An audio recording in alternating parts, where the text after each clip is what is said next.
Hello friends, this is Aryan.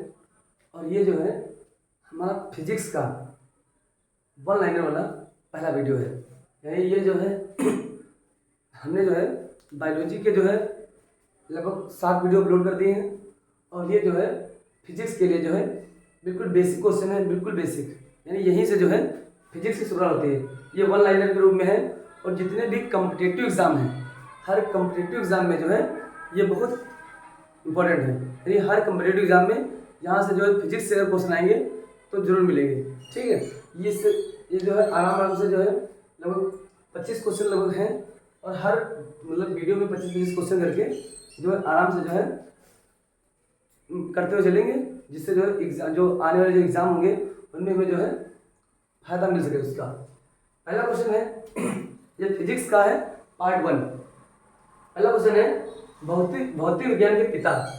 यानी भौतिक विज्ञान का पिता किसे कहा जाता है? तो कहा जाता है अल्बर्ट आइंस्टीन। अल्बर्ट आइंस्टीन यानी भौतिक विज्ञान का पिता किसे कहते हैं? तो अल्बर्ट आइंस्टीन। अल्बर्ट आइंस्टीन को भौतिक विज्ञान का पिता कहा जाता है।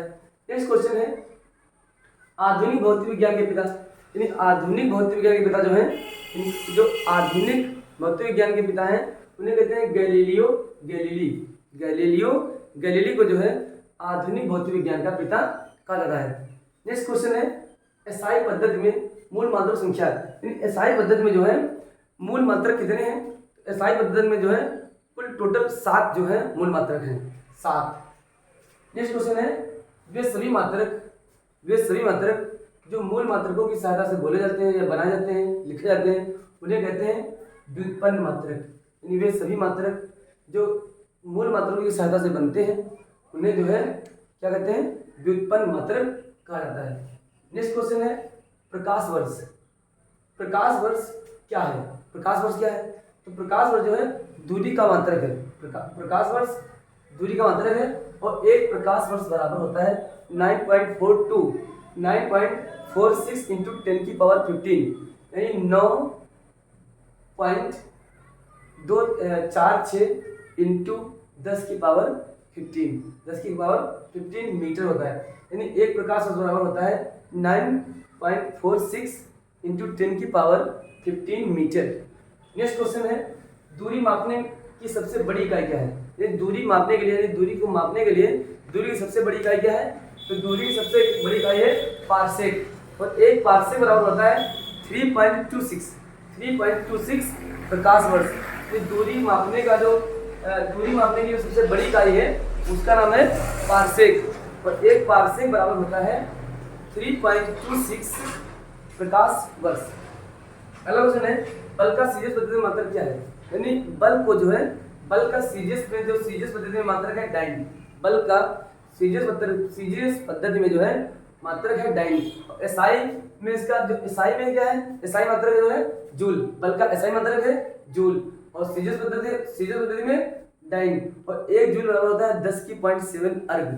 1 जूल बराबर होता है 10⁻7 अर्ग। नेक्स्ट क्वेश्चन है दाब का एसआई मात्रक क्या होता है? तो दाब का एसआई मात्रक होता है पास्कल। दाब का एसआई मात्रक पास्कल होता है। नेक्स्ट क्वेश्चन है ध्वनि की तीव्रता को मापा जाता है। यानी ध्वनि की तीव्रता को मापा जाता है आइडियोमीटर से। आइडियोमीटर से मापा जाता है ध्वनि की तीव्रता को। अच्छा, ध्वनि का मात्रक होता है डेसिबल। ध्वनि का मात्रक होता है डेसिबल। और ध्वनि की तीव्रता को मापा जाता है आइडियोमीटर से। ध्वनि की तीव्रता का मात्रक आइडियोमीटर और ध्वनि का मात्रक होता है डेसिबल। नेक्स्ट क्वेश्चन है समुद्र की गहराई मापी जाती है। यानी जो समुद्र है, समुद्र की गहराई मापी जाती है। तो समुद्र की गहराई को मापने के लिए होता है फैथोमीटर। समुद्र जो होते हैं, समुद्र की गहराई मापने के लिए फैथोमीटर का प्रयोग किया जाता है।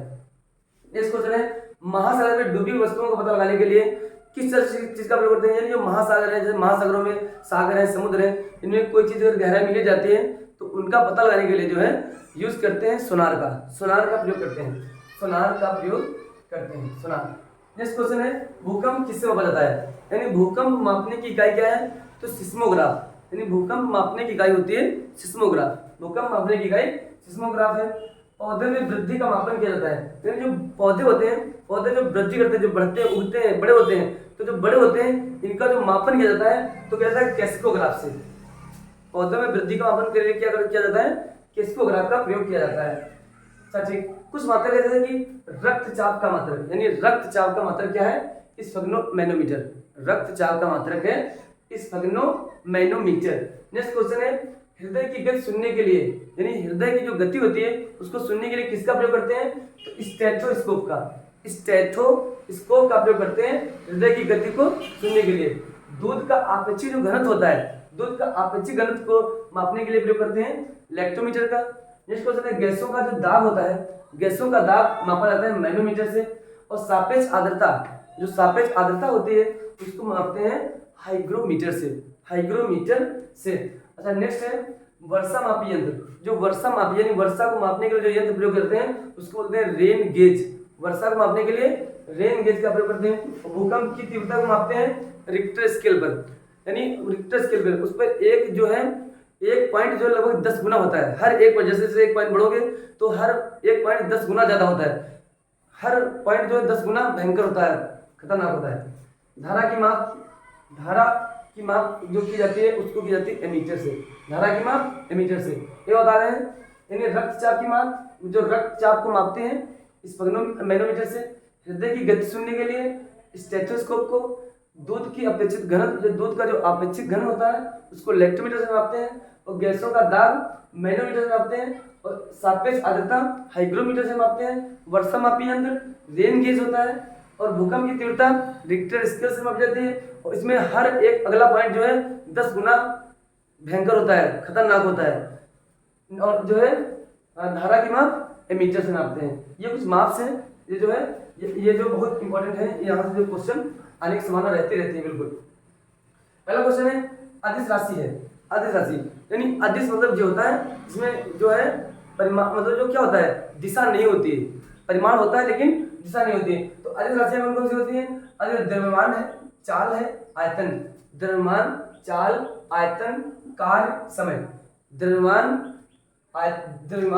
चाल, आयतन, कार्य, समय, ऊर्जा, दूरी, विद्युत धारा, ताप और दाब। यानी क्या क्या होता है, यानी अदिश राशि है द्रव्यमान, चाल, आयतन, कार्य, समय, ऊर्जा, दूरी, विद्युत धारा, ताप और दाब। ये जो सभी क्या हैं, ये अदिश राशियां हैं। और दूसरा है सदिश राशि कौन सी है, तो सदिश राशियां में जो है जिन राशियों में क्या दिशा, मतलब दिशा के साथ, जिनमें परिमाण तो होता ही है और लेकिन क्या होता है दिशा भी होती है, उन्हें कहते हैं सदिश राशियां। उन्हें कहते हैं सदिश राशियां। सदिश राशियां में कहते हैं कि वेग है, विस्थापन है और बल है। वेग, विस्थापन और बल। नेक्स्ट क्वेश्चन है दूरी सदैव कैसी होती है। दूरी सदैव कैसी हो सकती है, तो दूरी सदैव क्या हो सकती है, दूरी सदैव धनात्मक होती है तथा विस्थापन जो होता है वो ऋणात्मक भी हो सकता है और शून्य भी।